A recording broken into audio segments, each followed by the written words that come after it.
Right, so sorry about that, guys. It cuts me off after a certain amount of time. So carrying on, what is imagery? It's creating a picture or an image in our head of something we want to happen. For instance, in athletes, imagining their style of play. During a pass, imagining where you want the ball to end up. Do you want it in space? Do you want it to the player's feet? Where do you want it? David Beckham, for instance, imagines where he wants the ball to go before he performs a free kick. So he picks a corner of the net and he imagines it over and over and over again, and then he takes the kick.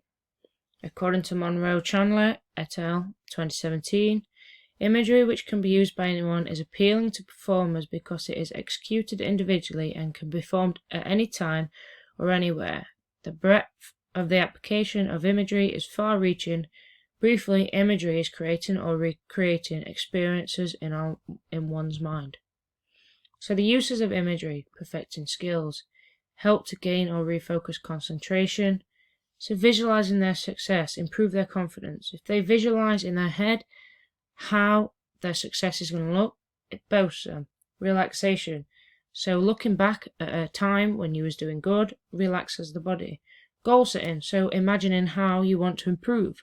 Decision making. If we look at the images in our head and replay something, we can then decide what's the best next move. Next one we have is mental rehearsal. This is creating an event or image in our mind. Mentally going over how you want something to happen. According to Parnabas 2015, mental imagery is cognitive rehearsals in the absence of physical movement to imagine sports performance in the mind. A powerful imagination leads to creation of nerve impulses similar to those generated during real performance. So going over it in our mind, it's as if we're doing it in real life. So we've got a study on mental training. This was an experimental study. It was performed to test the importance of diet and mental imagery on success rate of the free throw and beginners basketball players. 45 players were then participated. From this study, they found that the first group performed better as they had a diet made by a dietitian and did mental training practice. The study was tested using surveys, scales for the weight of the athletes, and food classification table according to participants' natural nutritional value. So they weighed them up correctly. Was this the right fit? Is this correct what they're doing? How much do they weigh at the start? How much do they weigh at the end?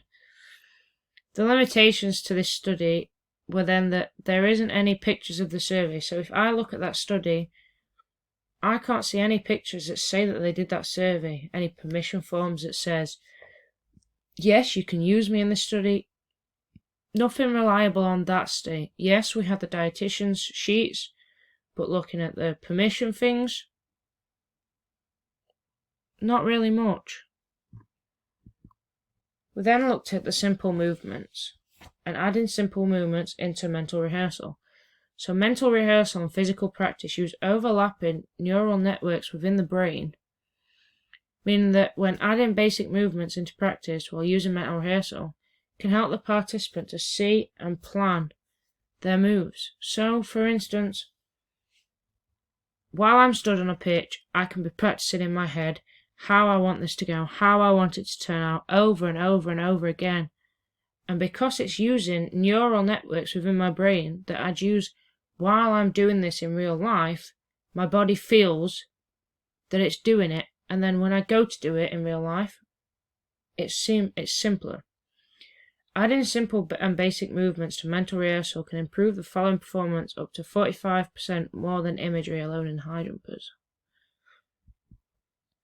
What if scenarios?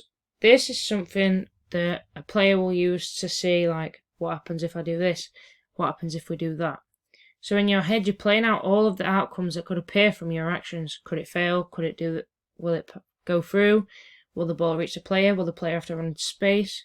It can mean that the athlete thinks about the worst case scenarios of what could happen. So they could be stood there, and while they're thinking on the positive, in their head it could just pop, and they can be thinking, okay, what happens if I do this wrong? What happens then? It can benefit the player as well, as they learn how they can fix that problem that may occur. It also may find a solution to the problem. By seeing what could go wrong, they can focus on how they can do it right. Pre-performance routines is the next one we're going to be looking at. A pre-performance routine is a sequence of tasks, thoughts, and actions that an athlete performs prior to their performance of specific sport. It is used before they execute the main skill. So according to Taylor 2018, I also explain why routines are such a valuable tool. They totally prepare you to perform your best. They train your mind and body to react in the same way regardless of the importance of the competition.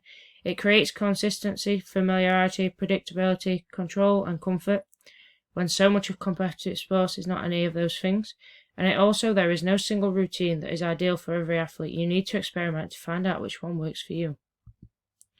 So we've got a pre-performance study here. This following study investigated the effect of PPR interventions on the accuracy of beach ball volleyball serves. So for this one, 54 volleyball players were recruited from the volleyball clubs from Munich, Germany, and university sports centres were assigned to one of 3 PPR intervention groups.